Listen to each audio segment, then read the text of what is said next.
எமது வடமாகாணத்தை எடுத்துக்கொண்டால் பெரும்பாலும் வாகன விபத்துக்கள் டிப்பர் விபத்துக்களாகத்தான் இருக்கின்றன. ஏனென்றால் இந்த சட்டத்துக்கு விரோதமான தொழில்கள் வடமாகாணத்தில் அதிகரிக்கின்றன. மாபியாக்கள், கள்ளமண் வியாபாரம், அதனால் இந்த யாழ்ப்பாணத்தில் அதிகளவான விபத்துக்கள் இந்த டிப்பரின் ஊடாகத்தான் ஏற்படுகிறது.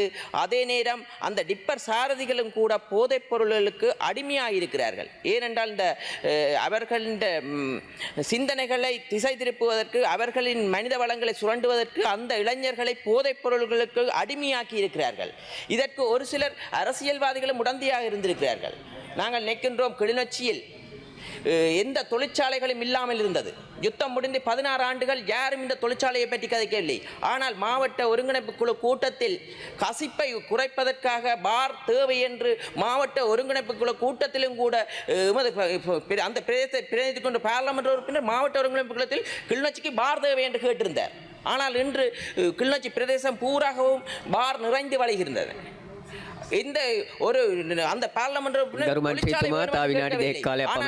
இங்கே கிளிநொச்சி பிரதேசத்தில் பரந்தன் இரசாயன தொழிற்சாலையை 21ஆம் தேதி அடிக்கல் நாட்டி ஆரம்ப பணியை ஏற்படுத்துகின்றோம். ஏனென்றால் எமது இளைஞர்களுக்கு தொழில் வாய்ப்பு இல்லாத நிமித்தமாகத்தான் போதைப் பொருளுக்கு அடிமையாகின்றார்கள். ஏனென்றால் நல்ல தொழிற்சாலைகளை உருவாக்குவோமாறு இளைஞர்களுக்கு வேலை வாய்ப்பு வடமாகாணத்தில் எந்த வகையிலும் தொழிற்சாலை ஆரம்பிக்கப்படவில்லை. நாங்கள் வந்து ஆணையரவு உப்பளத்தை ஆரம்பித்திருக்கின்றோம். அதே நேரம் இரசாயன தொழிற்சாலையை வரும் 21ஆம் தேதி கைத்தொழில் அமைச்சருக்கு ஊடாக அடிக்கல் நாட்டுகின்றோம். அதிலும் பலர் வேலைவாய்ப்புகளுக்கு வடமாகாண இளைஞர்களுக்கு ஏற்பட போகிறது. அதே நேரம் தீவு பகுதியை எடுத்துக்கொண்டால் கடல் பயணம் போக்குவரத்தை தான் நாங்கள் மேற்கொண்டுகின்றோம். அதுவும் குறிகட்டுவானிலிருந்து வேலணைக்கு அதிகளவான சுற்றுலா பயணி வந்து கொண்டு செல்கிறார்கள்.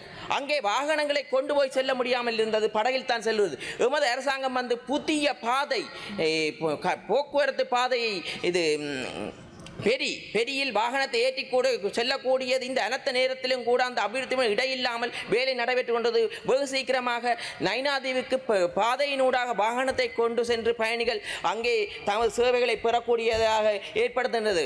ஏனென்றால் போக்குவரத்தை இலகுபடுத்துகின்றோம். எங்களுக்கு தெரியும், எழுதாரைகள் என்று முன்னே அரசாங்கத்தால் எமது பிரதேசத்தில் ஒரு படகை கொள்முதல் செய்து தந்தார்கள். 3 மாதம்தான் பாவித்தோம். அதன் பிறகு அது இயங்கவில்லை, பழுதடைந்து விட்டது. இவ்வாறான செயற்பாடுகள் முன்னே ஆட்சியாளர்களால் ஏற்படுத்தப்பட்டன. ஆனால் எங்களது ஆட்சியாளர்கள் அந்த பிரதேசத்துக்கு என்ன தேவை என்று உணர்ந்து ஓரொரு செயற்பாடுகளையும் செய்து வருகிறது. குறிப்பாக தீவு பகுதிக்கு வீதிகள் சேதமடைந்திருந்தன. வீதிகளுக்கு அதிகளவான நிதிகளை ஒதுக்கி அங்கே தீவு பகுதிகளில் அதிகளவான வீதிகளை புனரமைக்கின்றன. தீவுகளை இனங்காணாமல் இருந்ததுதான் முன்னே அரசாங்கம். ஆனால் எமது அரசாங்கம் தீவு பகுதிகளை உணர்ந்து அனைத்து பிரதேசத்துக்கு ஒப்பாக தீவு பகுதியை முன்னேற்றுவதற்கு கடினமாக முயற்சி செய்து கொண்டு அந்த வகையில் கூட நெடுந்தீவு பிரதேசத்தில் எரிபொருள் நிலப்பு நிலையத்தை ஸ்தாபிக்கின்றது அரசாங்கம்.